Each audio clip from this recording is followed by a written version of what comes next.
혹시 별명이 있으신가요? 물론 지금도 뭐 별명이 있으실 수도 있겠지만 지금은 아니라도 학창 시절에 친구들이 불렸던 혹시 별명이 있으신가요? 아마 대부분의 분들이 지금 막 생각나시는 그러한 별명이 있으실 거라는 생각이 듭니다. 저도 학창 시절에 별명이 있었습니다. 뭐였을까요? 네, 제 별명은 중학교 때까지 방구였습니다. 네, 웃어주셔서 감사합니다. 친구들이 항상 저를 방구야 라고 불렀습니다. 왜 그렇게 불렀을까요? 제가 방구를 많이 껴서? 아니면 방구 냄새가 지독해서? 방구같이 생겨서는 아니겠죠, 그렇죠? 그냥 단순히 제 성이 방씨여서 친구들이 방구야 라고 불렀었습니다. 그래서 방구라는 별명을 가졌었습니다. 네, 성경에 나오는 여러 인물들도 저희들이 별칭이라고 해야 할까요? 그 인물들의 특징을 나타내는 어떤 별명을 붙여서 부르곤 합니다. 아브라함은 믿음의 조상, 예레미야는 눈물의 선지자. 그렇다면 오늘 저희가 함께 읽은 말씀 이 요한일서의 저자인 사도 요한은 뭐라고 부를까요? 네, 맞습니다. 사랑의 사도라고 부릅니다. 그가 쓴 복음서와 서신서 곳곳에서 사랑을 강조하는 내용들이 많이 나오기 때문에 그렇습니다. 오늘은 본문 말씀을 통하여서 제대로 믿으면 사랑하게 됩니다 라는 제목으로 저희들이 함께 은혜를 나누고자 합니다. 자, 다음 페이지 PPT에 보면 성경 구절이 있습니다. 저희 일단 성경을 한번 찾아보겠습니다. 한 구절만 더 찾아서 읽어보도록 하겠습니다. 요한복음 5장 24절입니다. 네, 요한복음 5장 24절 말씀입니다.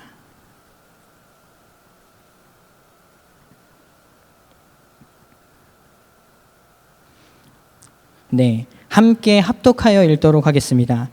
내가 진실로 진실로 너희에게 이르노니 내 말을 듣고 또 나 보내신 이를 믿는 자는 영생을 얻었고 심판에 이르지 아니하나니 사망에서 생명으로 옮겼느니라.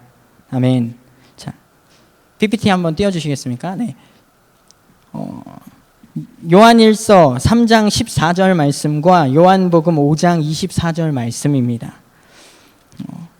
요한복음과 요한일서 저희가 알고 있듯이 모두 동일하게 사랑의 사도인 사도 요한이 쓴 책입니다.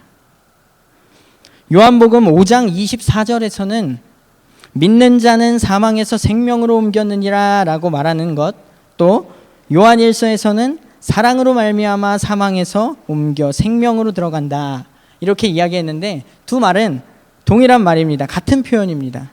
이 두 가지 표현 모두 구원에 이른다는 그런 뜻이지요. 그런데 왜 요한복음에서는 믿음으로써 구원에 이른다고 이야기하고 요한일서에서는 우리가 사랑함으로써 구원에 이른다라고 이야기를 했을까요?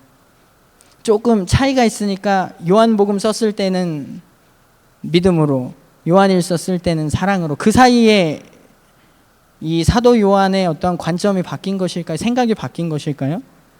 결코 그렇지 않습니다. 같은 것을 이야기하고 있지만 표현을 조금 다르게 한 것뿐입니다. 여러분, 예수님이 우리를 위해서, 날 위해서 십자가에 달려 돌아가셨다는, 내 죄를 대신 지시고 돌아가셨다는 그 사실을 믿으십니까? 아멘. 예수님이 우리를 구원해 주셨다는 것을 믿는 것은 나와 같은 죄인을 얼마나 사랑하셔서 자녀로 삼아 주셨는지 그 주님의 사랑을 믿는 것입니다. 이것은 내가 얼마나 큰 죄인인지를 알고 하나님이 그런 나를 사랑하셔서 예수님을 통해 구원하셨다는 것을 믿는 것이고, 그것을 믿는 사람은 당연히 사랑하는 사람이 될 수밖에 없다라는 이야기입니다. 때문에 믿음으로 구원에 이르렀다면 그 사람의 삶의 모습은 온통 사랑일 수밖에 없습니다. 나를 향한 주님의 사랑을 깨닫고 그 사랑을 믿는다면 우리 또한 그 주님의 사랑을 세상 가운데 나타낼 수밖에 없다라는 것입니다. 자, 오늘 함께 읽은 요한일서 3장 16절 말씀을 살펴보니 우리가 어떻게 참 사랑을 알 수 있는가? 예수님이 우리를 위하여 목숨을 버리신 것으로 참 사랑을 알 수 있다라고 하였습니다. 참 사랑은 예수님처럼 생명까지도 아끼지 아니하는 것입니다. 여러분 혹시 이 땅 가운데 교회가 언제 어떻게 생겨났는지 아십니까? 이 땅에 처음 교회가 생긴 것은 예수님이 십자가에 달려 돌아가신 이후에 생겨났습니다. 이것은 무슨 의미인가 하면 이 땅에 교회가 세워진 것은 예수님이 세상을 위하여 모든 것을 내어주신 후에 십자가에서 생명까지 내어주심으로 인하여 교회가 세워졌다는 것입니다. 이 말은 즉슨 예수님께서 자기 생명까지 아끼지 아니하고 모든 것을 그 내어주신 그 사랑 위에 교회가 세워졌다라는 것입니다. 그 사랑으로 인해 저희들이 구원을 받아 저 천국에서의 영원한 삶을 소망하면서 살아갈 수 있게 되어진 것이겠지요. 예수님이 우리를 위하여 목숨을 버리신 것, 그것으로 우리가 참 사랑을 알 수 있다는 것은 이런 의미를 가지고 있는 것입니다. 때문에 그 사랑을 깨달아 알게 된 그 사랑을 깊이 경험한 저희들은 이 저희들의 사명은 하나님을 예배하는 공동체인 이 교회의 사명은 예수님이 그러하셨듯 죄악으로 가득 찬 이 세상을 예수님이 그러하셨듯 이 죄악으로 가득 찬 이 세상 가운데 생명을 내어주셨듯이 예수님의 피값으로 그 사랑으로 교회가 세워졌듯이 우리도 세상을 향하여 모든 것을 내어주는 것입니다. 그것이 그리스도인들의 사명입니다. 그런데 이게 참 어려운 것 같습니다. 머리로는 사랑해야지 얼마든지 할 수 있습니다. 그런데 그 사랑의 마음들이 내 안에서 어떻게 생겨나는가 하는 게 진짜 우리 삶의 고민이고 문제인 것 같습니다. 나도 사랑하고 싶은데 어떨 때는 자꾸 미운 마음이 들기도 하고요. 나도 사랑하고 싶은데 그게 참 마음대로 잘 되지 않을 때가 많습니다. 정말 하나님이 하시지 않는다면 우리 안에 사랑의 마음을 품게 되는 것은 어쩌면 불가능한 일일지도 모르겠습니다. 하나님께서 어떻게 우리 안에 믿음을 갖게 하시고 또 그 믿음을 통하여서 사랑의 마음을 부어주시는지 계속해서 한번 이야기를 나누어 보려고 합니다. 지금부터 제가 들려드리는 이야기는 어떤 한 목사님의 이야기라고 합니다. 어느 목사님의 아들이 거짓말을 했습니다. 매우 엄격한 아버지셨던 이 목사님은 거짓말을 하는 아들에게 매를 들었는데 거짓말을 할 때마다 때리는 대수가 늘어났습니다. 한 번 했을 때는 한 대였는데 그 다음에 또 거짓말을 하면 2대, 3대, 4대 계속해서 이렇게 어느덧 매가 10대가 되고 점점 늘어나서 100대까지 이렇게 됐다고 합니다. 약속은 지켜야 하기 때문에 이 목사님이 100대를 다 채워서 때렸지만 아이도 울고 때린 아버지인 목사님도 가슴이 아파서 함께 울었습니다. 저도 어렸을 때 매를 참 많이 맞아봤는데요. 제가 보기엔 되게 선하게 보이지만 승부욕이 굉장히 강하거든요. 그래서 매를 맞을 때마다 절대로 울지를 않았습니다. 매를 맞을 때 울면은 조금 마음이 약해져서 때리다가 말았을지도 모르는데 끝까지 참고 울지 않았습니다. 지기 싫어서.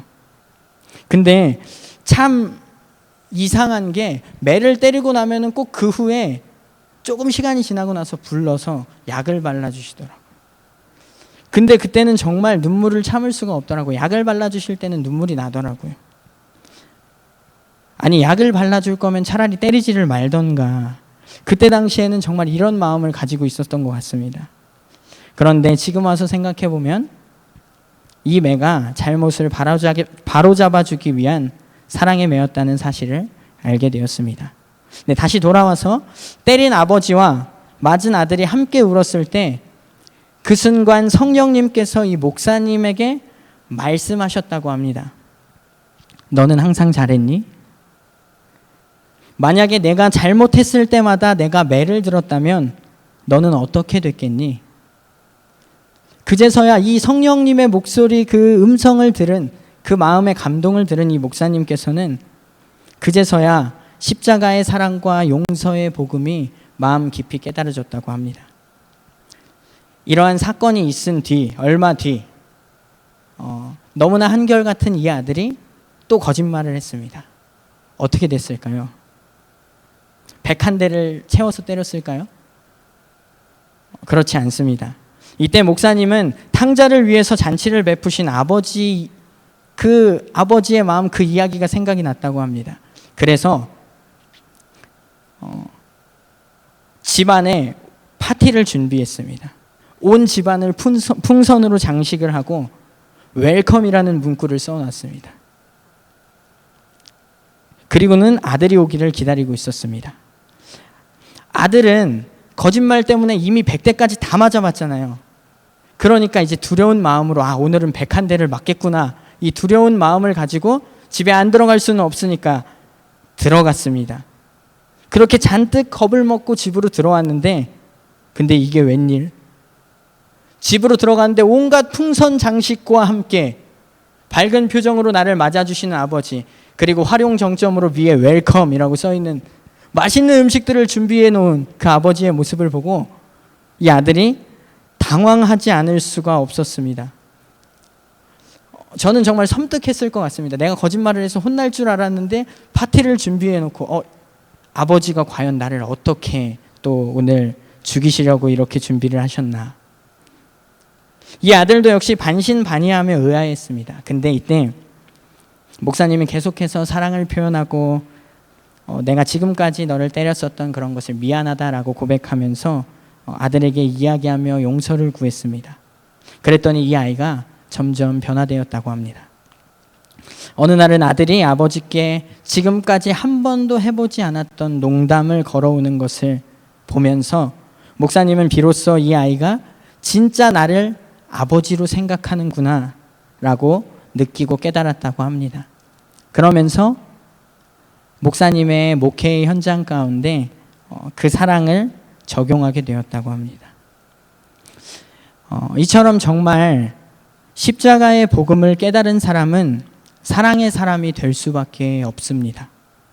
예수님의 사랑을 진정으로 믿는다면 그 사랑 때문에 자기 역시 다른 사람들을 사랑해야 마땅합니다. 만약 다른 사람들을 사랑하지 않는다면 그 사람은 자신을 향한 주님의 사랑을 믿지 못하는 것과 다름이 없는 것일지도 모르겠습니다. 그래서 사도 요한은 믿음으로써 구원에 이른다는 말을 사랑함으로써 구원에 이른다는 말로 바꾸어 쓴 것 같습니다. 사도 요한에게 믿음은 사랑과 같은 말이었습니다. 믿음만큼 사랑하게 되는 것입니다. 사랑은 우리 자신이 하나님의 자녀라는 확실한 증거입니다. 구원받은 성도인데 사랑이 없다는 것은 어쩌면 예수님이 그의 삶 가운데 아직도 진정한 주인이 아닐지도 모른다는 이야기입니다. 오늘날 이 한국 땅에 우리에게 이 주님의 사랑이, 이 복음이 어떻게 전해졌는지 아십니까? 주님의 사랑을 전하고 싶어 했던 수많은 선교사들의 삶이 이 나라에 심겨진 것입니다. 선교사님들이 오셔서 우리에게 보여주셨던 것이 만약 단지 그들의 어떠한 믿음의 행위였다라고 한다면 아마도 이 땅에 복음은 심겨지지 않았을 것입니다. 그러나 선교사님들은 자신들의 남편 혹은 아내, 아이들까지 이 땅에 묻으면서 병원을 세웠고요, 학교를 세우고 이 땅의 사람들에게 사랑으로 믿음을 증거하였습니다. 그러므로 사랑과 믿음이라는 것은 다른 말이 아니라 같은 말입니다. 예수님의 사랑을 깨달아 먼저 알게 된 우리들은, 다시 말해서 예수님을, 그 사랑을 믿는 우리들은 당연히 세상 가운데 그 사랑을 전하는 것이 마땅한 사람들입니다. 아니, 전할 수밖에 없는 사람들입니다. 그런데 우리의 힘으로 사랑하려고 하면 하나님의 계명대로 온전히 사랑할 수가 없습니다. 때문에 하나님께서 저희들에게 요구하시는 것은 내 힘으로 하는 것이 아닌 예수님의 사랑으로 사랑하라라는 것입니다. 그렇다면 우리들은 어떻게 예수님의 사랑으로 사랑할 수 있을까요? 그것은 성령님의 도우심을 구하는 것밖에는 없습니다. 우리가 성령님의 도우심을 구하며 사랑의 마음을 구할 때에 성령님께서 우리 안에 사랑의 열매를 맺게 하시는 줄 믿습니다. 성령님께서 우리 안에 사랑의 열매를 맺게 하시는 데는 몇 가지 과정들을 거치게 됩니다. 먼저는 우리 안에 사랑이 없음을 깨닫게 하십니다. 실제로 우리들은 사람은 근본적으로 이기적인 사람입니다. 저는 청소년부 아이들에게 가끔 이야기하는데 사람은 자기 자신을 제일 사랑합니다. 아무리 주변 사람들이 겪고 있는 고통이 크다고 하더라도 내가 겪고 있는 작은 고통보다 더 아프게 느껴지지는 않습니다. 어쩌면 우리는 사랑이라는 것마저도 이것조차도 자기 자신을 위해서 하는 사람들입니다. 그렇기 때문에 성령님께서 우리 안에 사랑의 열매를 맺으시기 위해서 가장 먼저 하시는 일은 내 안에 사랑이 없음을 깨닫게 하십니다. 그럼 우리 안에 사랑이 없음을 깨닫게 되면 다음은 어떤 반응들이 나타날까요? 사랑을 구하게 되겠지요. 사랑을 구하게 됩니다. 사랑하게 해달라고 몸부림치며 하나님께 구하도록 하십니다. 제가 여기 등마루교회에 온 지 이제 한 달이 조금 넘었는데요. 등마루교회에 오기 전에 한 6년 전에 저 평택 약간 시골에서 포승 시골 땅에서 대광교회라는 곳에서 청소년부 사역을 했었는데 한 6년 정도 청소년부만 맡아서 아이들과 함께 시간을 가졌었습니다. 지금도 물론 아직 어리지만 그때는 더 어렸었겠지요. 젊은 패기로 정말 내가 이 아이들을 학생들을 변화시켜야겠다. 그리스도를 닮은 제자로 진짜 한번 잘 세워서 청소년부를 부흥시켜야겠다. 부푼 꿈을 안고 열심히 사역을 했었던 것 같습니다. 아이들 등굣길에 찾아가서 전도도 하고 믿지 않는 아이들 막 모아서 같이 축구도 하고 막 교회 나오라고 전도도 하고 나름대로 그렇게 정말 열심히 사역을 했던 것 같아요. 막 교회 와서 애들 재우고 먹을 것도 사주고 같이 놀아주기도 하고 그렇게 나름대로 막 열심히 사역을 하고 있다고 생각하였는데 한 3년, 4년 정도 지났을 때였던 것 같습니다. 기도를 하는데 제 입술 가운데 하나님 이 아이들을 진짜 사랑하게 해주세요 라는 기도가 끊이지 않고 계속해서 나오더라고요. 입술로는 맨날 아이들을 사랑한다고 이야기하였었는데 진짜 사랑하는 게 아니었던 거예요. 나 그냥 이렇게 열심히 사역합니다. 어찌 보면 그냥 남들에게 보여주기 위한 그런 모습들이었던 것 같습니다. 하나님께서 정말 제 안에 사랑이 없음을 깨닫게 하시면서 하나님의 사랑을 계속해서 구하게 하시더라고요. 이처럼 오로지 나만을 스스로를 사랑했던 이기적인 저의 자아가 감추어져 있다가 그대로 드러나면 우리는 큰 좌절을 겪게 됩니다. 정말 내가 이토록 사랑이 없었는가? 그리고는 몸부림치면서 다른 사람들을 사랑하게 해달라고 예수님의 마음, 그 사랑을 품게 해달라고 처절하게 하나님 앞에 매달리며 기도하게 됩니다.